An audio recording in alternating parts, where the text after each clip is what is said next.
The occupied southern cities of Ukraine, Crimea, and the Russian city of Krasnodar in the south, as well as the cities of Bryansk, Belgorod, Kursk, and Rostov-on-Don in the west, form the main supply lines of the Russian army and provide provisions for the Russian army. Ukraine had to disrupt these supply lines as a preview of the all-out counteroffensive. Unmanned aerial vehicles and powerful long-range missiles belonging to Kiev took action to eliminate Russian logistics, ammunition depots, oil facilities, and Russian formations in these areas. That's why Ukrainian forces simultaneously targeted the ports, fuel depots, Russian positions, and arsenals in both Berdyansk, Mariupol, and Krasnodar this week. Additionally, the cities of Belgorod and Rostov also faced heavy Ukrainian air attacks as Ukraine's mighty storm shadows roared over the ports of Mariupol and Berdyansk. Russian army assets, arsenals, and even ships were damaged. Consequently, Ukrainian forces disrupted the main Russian logistics line in southern Ukraine. Now, the Russian main supply line for Ukraine starts from there.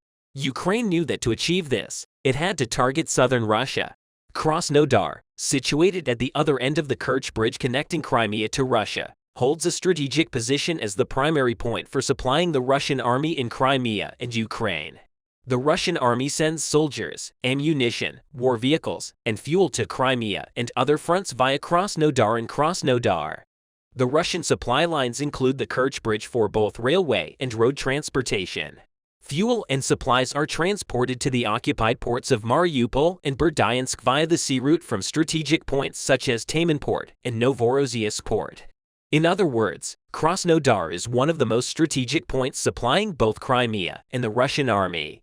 Its position makes it the primary target for Ukraine. That's why Krasnodar has been unable to evade Ukrainian airstrikes. Krasnodar, once Russia's most prosperous city, now trembles with the winds of war. Yesterday, drones attacked the Afipsky oil refinery in Russia's Krasnodar Krai.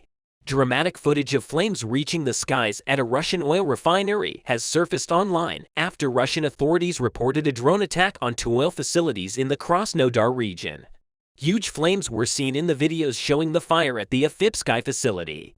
The governor of the region, Veniamin Kondratiev, wrote on Telegram that a drone attacked the Afipsky oil refinery in southwestern Russia during the night, causing a fuel distillation unit to catch fire. The fire broke out in an area of 100 meters squared. Emergency teams extinguished the fire. The Afipsky oil refinery is located in the south of Russia, not far from the Black Sea port of Novorossiysk. The port of Novorossiysk was the headquarters of the Russian Black Sea Fleet until the annexation of Crimea in 2014. Since then, Russia has transferred the headquarters to the occupied port city of Sevastopol. Another incident was reported at the Ilsk refinery around 4 a.m. local time on the same day. A major fire also occurred at the Ilsk oil refinery, about 55 kilometers northeast of Novorossiysk. Local officials claimed that a drone attack caused the fire. Russian officials stated on social media that an unmanned aerial vehicle had crashed into the facility but emphasized that there was no material damage, loss of life, or fire. Russian officials added that the fallen apparatus was destroyed with explosives around 9:20 local time. For security reasons, these attacks and explosions are not the first in the city of Krasnodar, which connects Crimea to Russia. Last month, drone attacks on the Ilsk refinery on May 4th and May 5th were also reported by Russian authorities. The attacks caused fires at the facility. In recent weeks, there have been increasing reports of attacks on rail networks and oil refineries on Russian soil. Drone attacks have also been reported in various regions of Russia, including the oil unit of the Druzhba pipeline refinery in the Tver region. These attacks are also seen as a prelude to Ukraine's upcoming major offensive. The most striking of these attacks were the massive explosions in Crimea. As known, Crimea is critical for Moscow's control over the occupied territories in southern and eastern Ukraine and plays a role in the supply of Russian troops. An oil tank in the Cossack Bay in Sebastopol, the target of the first attack in Crimea, turned into a blazing inferno. Regarding the first attack in the Cossack Bay in Sebastopol, the Ukrainian Military Secret Service claims that 10 oil tanks with a capacity of 40,000 tons were rendered unusable in the attack. This figure represents a significant loss for Russia. The second airstrike alarmed the Kremlin even more. The target of the second airstrike was the port of Taman, near the strategically important Kerch Strait bridge connecting Russia with Crimea. An oil storage tank caught fire in the village of Volna, near the port of Taman. Volna is Russia's only land link with the illegally annexed Crimean Peninsula.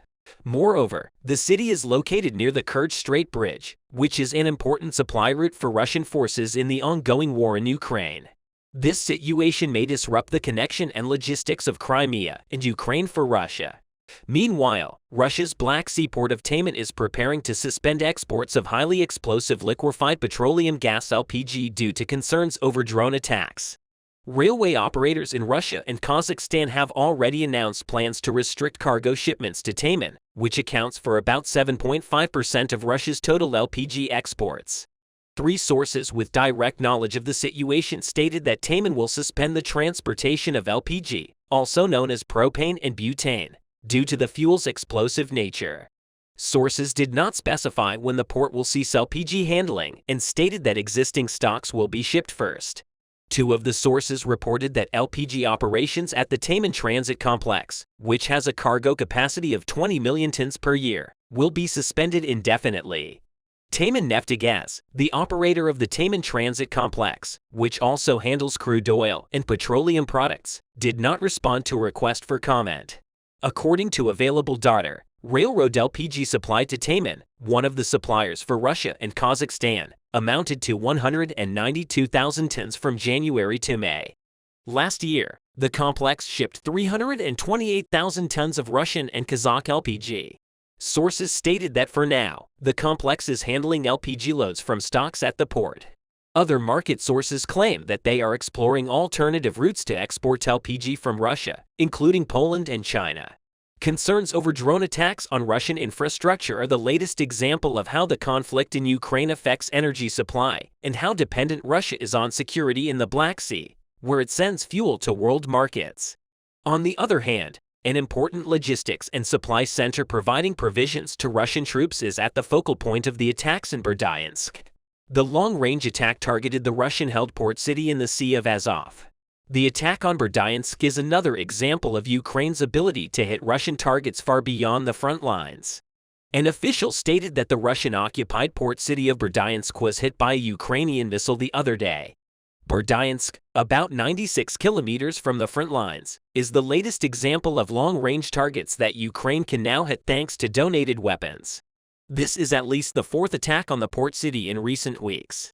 Following this latest attack, a Russian official claimed that the attack was carried out by Storm Shadow air-launched cruise missiles supplied by the United Kingdom. It appears that Ukraine's attacks targeting important supply lines will gain momentum. These attacks will greatly strain Russian logistics. Logistics is the most important lifeline sustaining a war. How can an army succeed when its lifeline is damaged? The violence of the clashes in the war in Ukraine has increased considerably recently after reducing offensive operations in Bakhmut. Russian troops were routed by the Ukrainians on the front lines such as Marinka, Kaliska and Lyman. A few days ago, Yevgeny Prigozhin, the leader of the Wagner Group who retreated to Bakhmut's central front line, asked Russian leader Vladimir Putin for support. Prigozhin demanded that Kadyrov's troops support the front lines near Bakhmut and the city. In other words, the general situation on Ukraine's eastern front lines was critical for both the Russian forces and the mercenaries of the Wagner Group. The Ukrainian army and special forces accelerated their grand offensive plans, which they had started in Bakhmut and other eastern front lines. The target of the Ukrainian forces this time was the city of Buldar in the Donetsk region. The Ukrainians recently launched a striking offensive operation in the city. If you remember, the soldiers of the 155th Marine Brigade of the Russian army in Vologda were completely destroyed as a result of the attacks of the Ukrainian forces. Now, the Ukrainian army has tried to expand its dominance by targeting this city again. For this, as we mentioned, in the Volodya region, the Ukrainian armed forces launched an offensive in the direction of the village of Vladimirovka. Since Vladimirovka is a key point at the junction of several highways, the situation in this area has become quite critical because the Russian troops wanted to respond to the attack of the Ukrainian army in this area. But Ukrainian artillery attacks completely blockaded the Russian positions in Vladimirovka. It was claimed that the Russian forces suffered losses as a result of the attacks that continued for several hours. This stunning offensive operation was given by the military commander, Pegov, in response to the Ukrainian artillery attacks on Vladimirovka. The Russians carried out active bombardment to secure their own positions. Settlements under bombardment included areas such as Novosol, Zelenopol, Novosyolka, and Volnopola. However, the Ukrainian armed forces continued to attack the Russians from the trench lines under the safety of artillery fire and was trying to find a gap during the clash. According to preliminary data from intelligence reports and war analysis, the 72nd Mechanized Brigade of the Ukrainian Army tried to use underground passages in this area to infiltrate the Russian trenches in Vladimirovka. Shortly after, the soldiers of the 72nd Mechanized Brigade tried this route. It was reported that Russian forces came under heavy fire, but there was no evidence or footage of this attack. Only the sudden blockade of the Russians by the soldiers of the 72nd Mechanized Brigade of Ukraine and their heavy fire was proof of this. The Russian forces, on the other hand, wanted to counterattack both to defend their positions and to suppress the oppressive attacks launched by the Ukrainians in Vladimirovka. Russian artillery fire has been reported in areas close to this village. Among these areas were settlements such as Verbivka, Bolshaya, Novosyolka, Zolotaya, Niva, and Shakhtyrsky. But the Ukrainian army had formed such an attack network in Vladimirovka that they defeated the Russians in this area and continued their advance. Russian troops there had to retreat to avoid too many casualties. Russian trenches and defensive fortifications at Vladimirovka were reportedly pushed back several kilometers. In other words, the Ukrainians managed to defeat the Russians in Vladimirovka near the city of Oakland. The strategic importance of this area was quite critical because one of the roads from this village leads directly to Volnovka, which serves as the most important logistics center for the Russian army. Also, Vladimirovka is a key point located at the junction of several highways. Therefore, the central aspects of the village of Vladimirovka and the city of Volodar are very important for the military logistics line. As a result of these striking offensive operations, the Ukrainians took control of this checkpoint on the highway. Currently, Ukrainian troops are allegedly controlling entrances and exits in these areas, but it is not yet clear that Russia will launch a counterattack again and try to retake these areas. However, when the situation is so critical for Russia in the Bakhmut front line, it doesn't seem logical that Vladimir Putin would drag his army into a clash where he is likely to lose his army again. If you have noticed, the Ukrainians managed to seize the advantage against Russia in most of the eastern front lines, especially in Bakhmut, thanks to the large offensive operations they have launched in the last few days. If the situation continues this way, the Russians will face very serious problems because while Putin is focusing on Bakhmut and chasing a symbolic victory here, the Ukrainian armed forces are advancing successfully on their way. Efforts by the Russian forces to stop the Ukrainians on their result in a waste of military ammunition. According to international intelligence reports and many analysts, the Ukrainians will want to keep it up with such an incredible pace. In fact, some Russian sources think that the main offensive operation of the Ukrainian army has not taken place yet, but it will start very soon. The striking events from the Russian media in the past days proved this idea.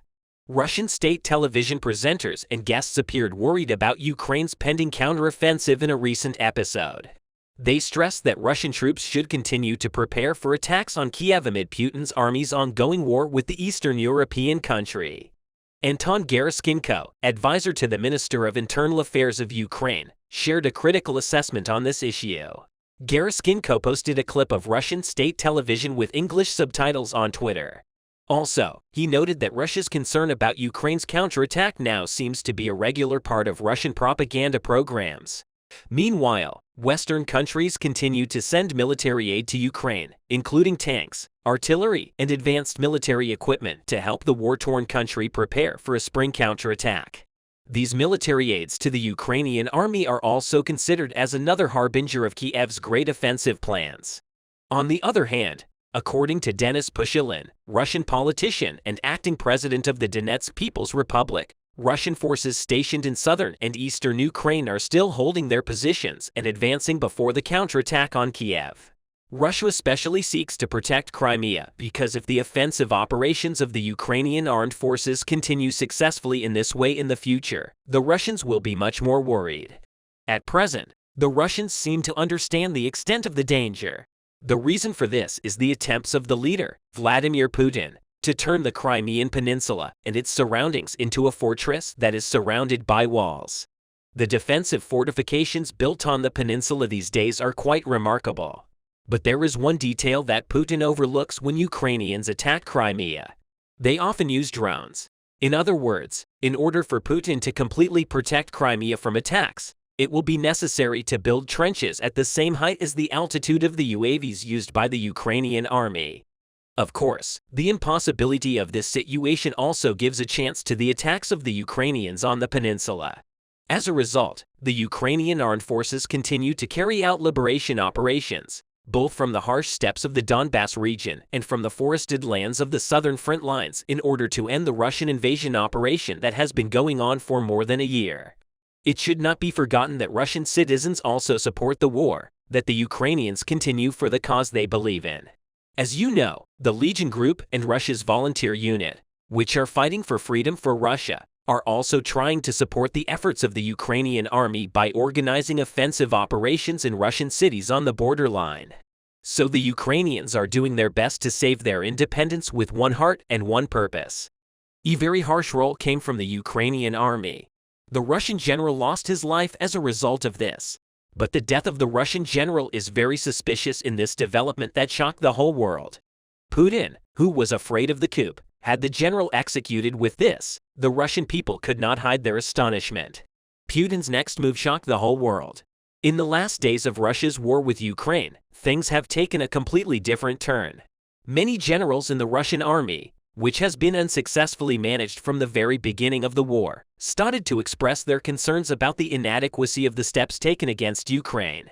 This has completely exposed the unrest in the army, and some generals in the Russian army slowly started to revolt. Before the start of the Russian-Ukrainian war, the Russian army was considered one of the strongest in the world, so there was no chance that Ukraine would win the war. But because of Putin's mismanagement, there was no victory against the Ukrainian army. And this has created a lot of tension in many areas. The generals, realizing that this very strong army was in a position to lose the war because of bad leadership, started to organize certain meetings.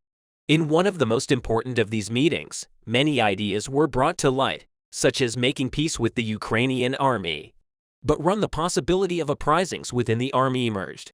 The soldiers in the Russian army decided to contact the generals who had previously been purged from the army because of their involvement in the coup.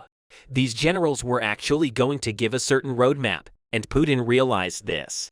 Putin, who was aware of the movements within the Russian army, mobilized his personal army, which functions as one of his most important weapons. While Putin kept a National Guard under the control of the army, in the information obtained through the KGB, he determined that former generals were contacted, according to Kremlin sources.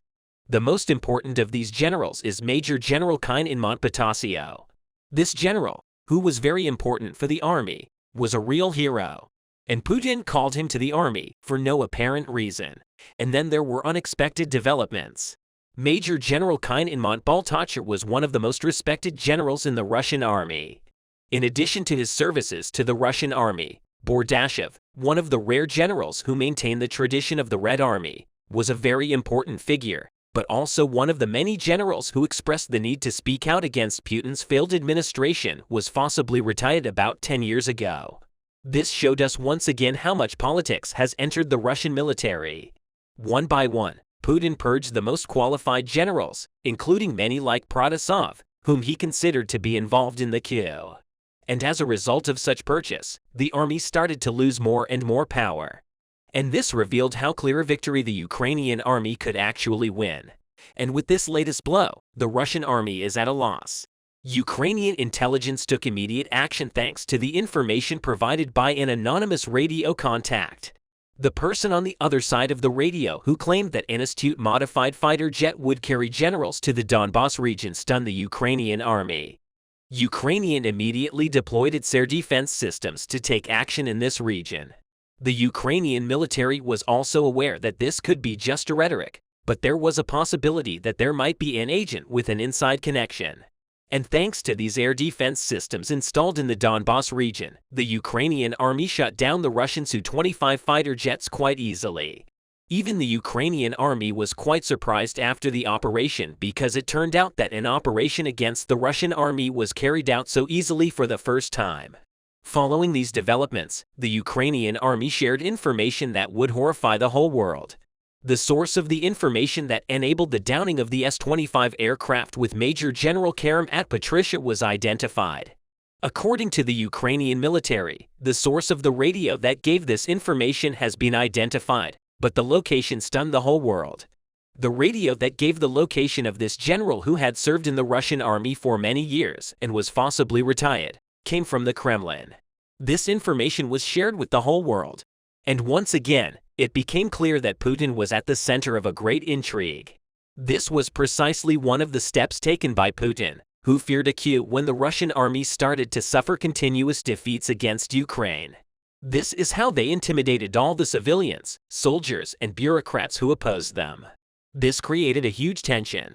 And because of this tension, the number of Russian soldiers willing to fight against the Ukrainian army started to decrease day by day. And the Russian army is now facing a huge tension. Not long before that, another general who was known as Putin's right-hand man was assassinated, which brought the same kind of suspicion. This brought to mind Putin's similar treatment of the oligarchs in the past. And this attitude is beginning to reveal that Putin is losing more and more control.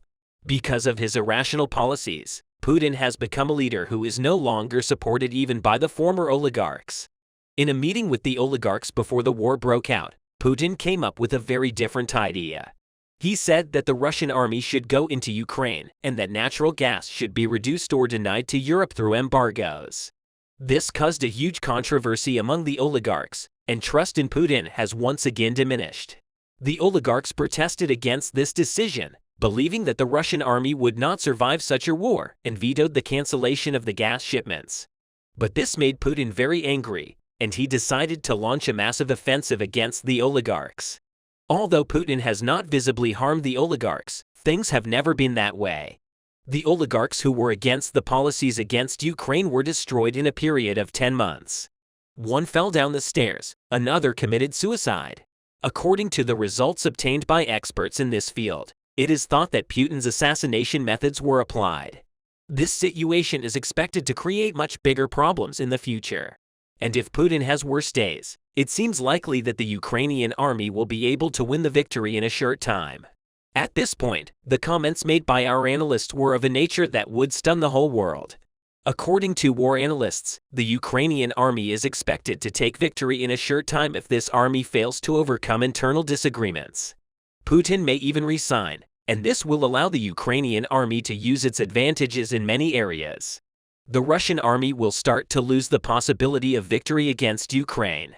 The steps taken by Russia against Ukraine in many areas will further exacerbate the problems within the army because, as it is known, the Russian army cannot give a sense of change in any operation. And as things change more and more because of the heavy texture of the sense of change, the Ukrainian army will start to win its biggest victory against the Russians. And with this victory, Ukraine's dominance in the region will increase considerably.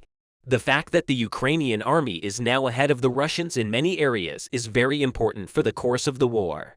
If such a victory is achieved, the advantages of the Ukrainian army in many areas will become clear. It is known that the funds and support given to the Ukrainian army are clearly continuing the development of the army. And that if the war ends in favor of Ukraine, it is based on a very big victory over the Russians. And with this, the Ukrainian army can now win the biggest victory against the Russians so far. And this victory could completely displace the most influential power in the region.